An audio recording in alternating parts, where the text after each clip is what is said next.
Bonjour tout le monde, on se retrouve aujourd'hui dans une nouvelle vidéo. Enfin, bah oui, moi l'été c'est vraiment pas ma période.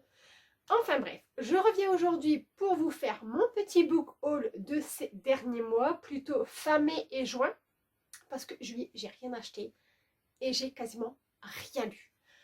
Je sais pas pourquoi, j'avais pas envie. Est-ce que l'envie me revient juste maintenant parce que le temps est pourri, qu'il fait gris, qu'il vente, qu'il pleut? Je ne sais pas. En tout cas, ça m'a remotivée à vous montrer un petit peu ce que je me suis acheté. Alors, je sais.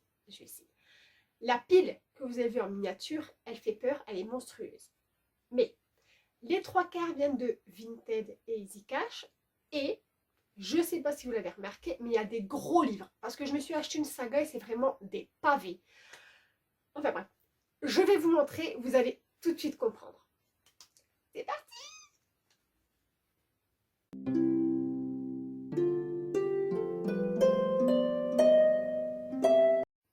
On va commencer avec la fameuse saga que je me suis achetée. Il y a quelques temps, je m'étais acheté le tome 1 que j'avais lu et que j'avais adoré. Donc je me suis dit, je vais acheter le tome 2. Le problème, c'est qu'ils ne venaient pas tous les deux de la même maison d'édition. Le premier venait de chez J'ai lu et l'autre venait de chez Pygmalion. Et comme j'ai préféré un petit peu le format Pygmalion, je me suis débarrassée du premier et j'ai tout racheté au format Pygmalion. Et cette saga n'est autre que Game of Thrones. Donc, c'est des pavés. Hein. Je vous le dis, il fait combien celui-là? Il fait... Alors, attendez, il faut aux alentours de... Il fait 1170 pages. Mais, enfin, il n'y a rien à dire, c'est vachement mieux. Je trouve que c'est beaucoup plus épuré, ça va être moins mastoc, ça va être vachement plus facile à lire. Donc, je me suis pris le tome 2, le tome 3,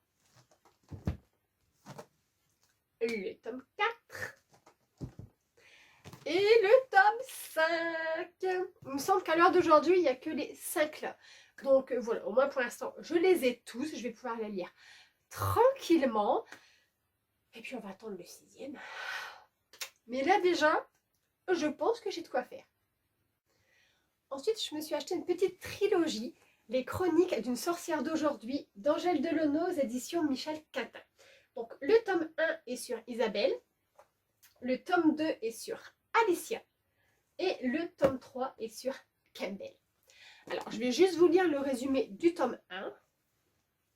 Max et Isabelle avaient longuement planifié leur voyage en Bretagne, la terre de leur grand-père légal.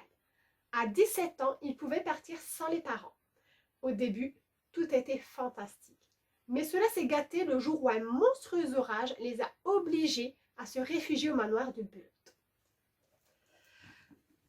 Alors moi, ces livres, ils me vendent du rêve. Honnêtement, en plus, dans pas longtemps, on va arriver en automne. Enfin, vous savez, moi, septembre, octobre, c'est ma période, voilà. Halloween, sorcière, fantôme, loup-garou, tous ces trucs-là, voilà.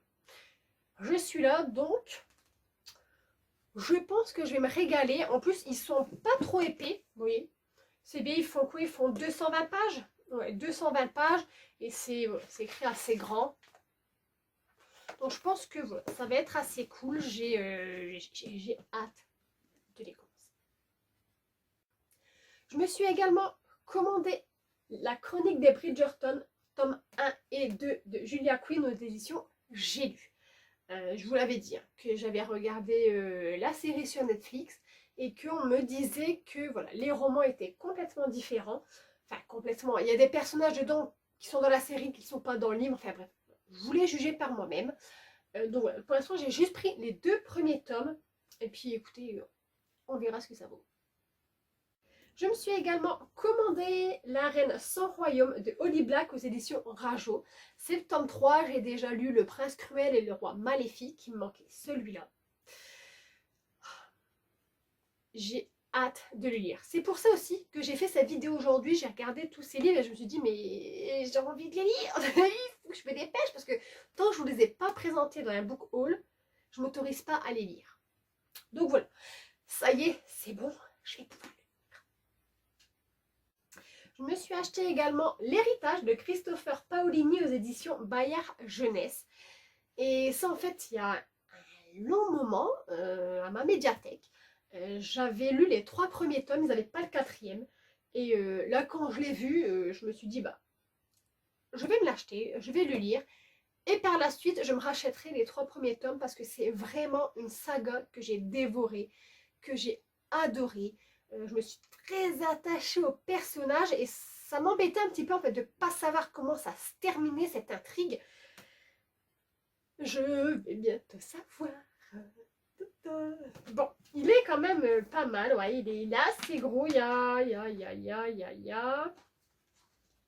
il y a 890 pages. Mais bon, franchement, j'adore. C'est pas encore écrit trop petit. Je pense que ça va aller. Je vais pas trop vous en parler parce que comme je dis, c'est le 4e tome et j'ai pas du tout envie de vous spoiler. Tout ce que je peux vous dire en fait, c'est que c'est l'histoire d'un jeune garçon, en fait, Eragon, qui un jour, en se promenant, en allant à la chasse, se retrouve une pierre, une jolie pierre bleue.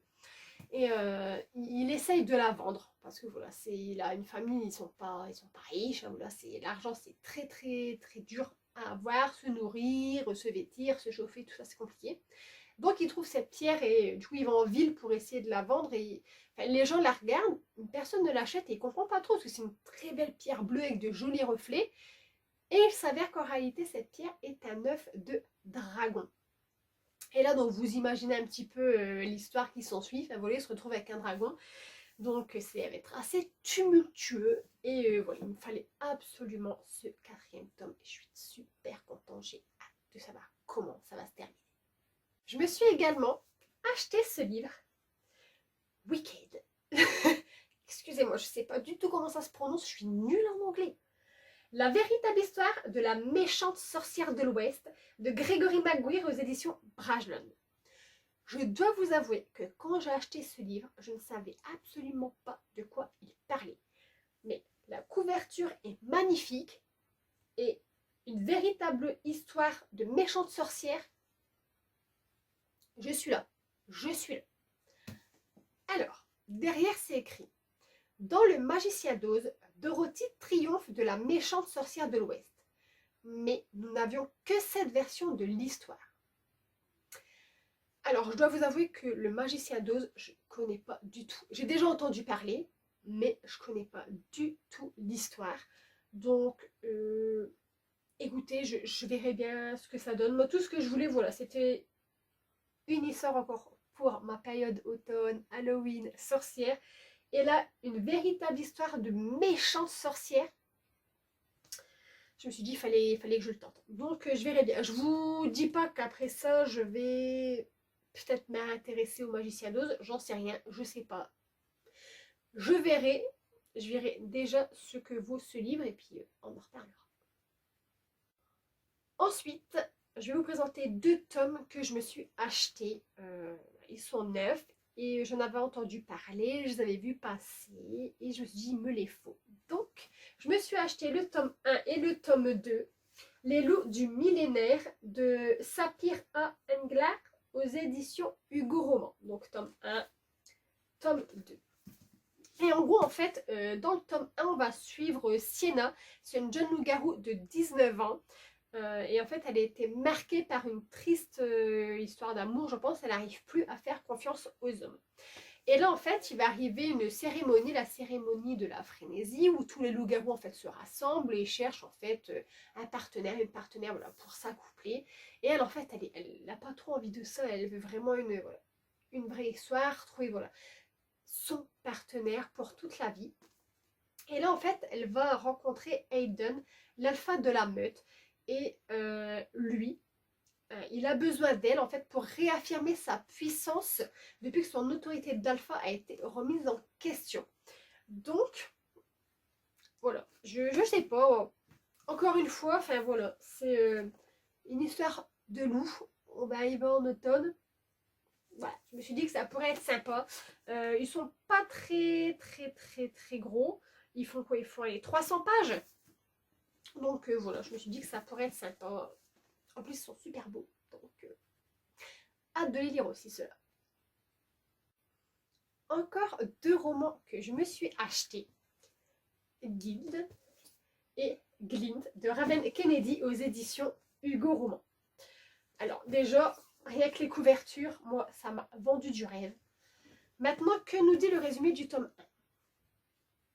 Oren a échappé à un sombre destin en étant recueilli par le roi Midas, qui a le pouvoir de transformer en or tout ce qu'il touche. Depuis 10 ans, elle se sent choyée et protégée des dangers à l'intérieur de sa cage dorée. Et surtout, elle voue au roi un amour sans limite. Jusqu'à ce que la guerre menace le royaume. Pour s'assurer la victoire, Midas décide de passer un accord aux dépens d'Oren.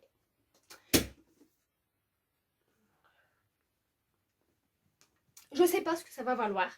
On verra bien, mais en tout cas, les livres sont super beaux et je sais pas, j'avais envie de le tenter. J'en entends beaucoup parler, il y en a beaucoup qui adorent, donc je me dis, allons-y.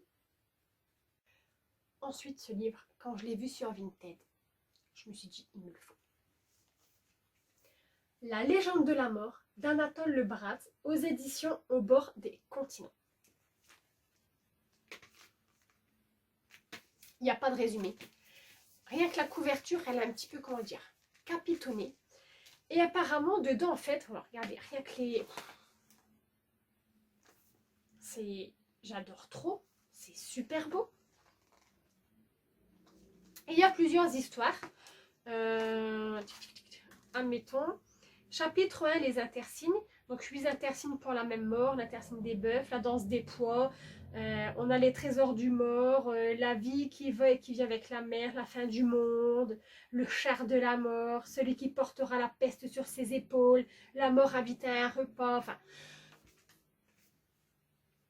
ce livre, c'est clair que je vais me le garder pour ma période Halloween, fantôme et tout. Il me vend du rêve. Je reviendrai vers vous, je vous dirai ce que j'en ai pensé, mais j'ai hâte, j'ai hâte. Et pour finir, un petit livre que je me suis acheté à mon Easy Cash. Cher Père Noël, je voudrais un mec. Donc de Caro M. Lynn, et c'est aux éditions, je dirais Hachette. Avec un H peut-être, je sais pas. Oh là là là là. Moi, il me faut des livres pour Noël. Et là, quand j'ai vu celui-là, je me suis dit, mais déjà, il est trop cute. Et mais c'est un petit peu ce que je dis à chaque fois. C'est quand tu vas te trouver quelqu'un. J'ai demandé au Père Noël, je lui ai écrit, je voulais un homme. Je sais pas ce que ça va donner. Hein. Est-ce que c'est comme les téléfilms qui passent à la télé et qui sont un petit peu gnangnan? J'en sais rien. Je ne l'ai pas payé très cher. Il fait quoi? Il fait 300 pages. Écoutez, on verra. Mais là, on va arriver en automne, donc il faut peut-être que je commence à penser à m'acheter des lectures pour Noël. Ce serait bien aussi. Je vous dirai. Je vous dirai ce que j'en ai pensé. Et je vous dirai si je continuerai de dire ça, que je continuerai d'écrire au Père Noël pour avoir un mec ou pas. Tout dépend de son histoire. Ça va peut-être me vacciner. Peut-être que je vais me dire non, finalement, il peut le garder. On verra. Et bien voilà, cette vidéo est terminée. Je suis sûre que vous avez complètement compris. Je ne sais pas, ma frénésie, mon emballement pour tous ces livres. Enfin voilà. En même temps, il faut avouer que ce mois-ci, j'en ai pas acheté. Donc, vous voyez, ça compense un peu. Là, j'ai de quoi faire. Il y a un peu de tout. J'ai hâte, j'ai hâte. Là, j'ai actuellement une lecture en cours que j'adore. Et ça me fait du bien parce que celle d'avant, j'étais un petit peu déçue. Et donc là, voilà, je me suis remise. Tous les soirs, je lis mon livre. Et j'ai hâte de vous faire un petit update lecture. Voilà. Bon, écoutez, j'espère que cette vidéo vous aura plu. Si oui, mettez un petit like. Abonnez-vous si ce n'est pas encore fait. Et nous, on se retrouve prochainement, je ne sais pas quand, pour une nouvelle vidéo. D'ici là, prenez soin de vous. Je vous embrasse bien fort. À bientôt. Ciao, ciao.